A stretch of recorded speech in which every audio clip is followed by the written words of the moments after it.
everything was fine. I was hanging about with my friends, seeing them after school, and then the next I was told, you can't do any of that, you can't go out, you can't go back to school. It was just really confusing for me, I guess. I can't see my pals, and it was waking up every morning and doing the same thing pretty much. That was the hardest bit. It was weird. I don't really know how to explain it. Just all of a sudden we weren't allowed outside, and it took a toll on my family. We started having them back in and we were like catching up with them. A lot of them did have like comments on how much it impacted their mental health, like being so excluded from the support that we provided before COVID, and then just our friends in general, because of all that isolation. There was some kids that really did need these youth groups. You were trying to pull them back in, and it just wasn't. It was so difficult because they were so used to sort of being isolated. We had to try and pull them back in a way which was difficult because you couldn't be near them.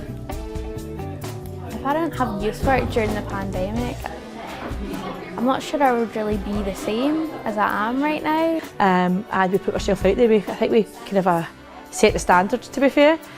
We were very quickly, we were online, we were meeting kids outside, we were doing house visits, we were making sure young people were connected. So they had like devices, we were dropping them off top-up cards and things like that to make sure we could reach our young people. We'd have a nature day where it was just about nothing too complicated or serious.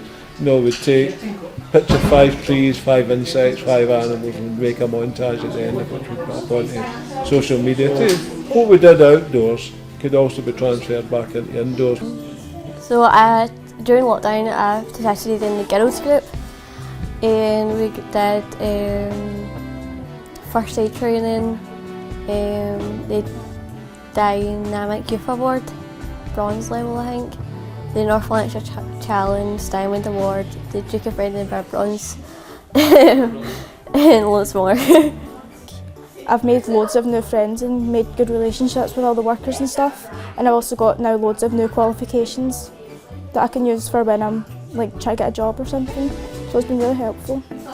Have the courage to put myself forward for things rather than just holding back and hoping that they'll come to me, rather than me taking initiative, taking confidence and going towards them about it. They helped me go and push myself to try and get in with the council, which I have now.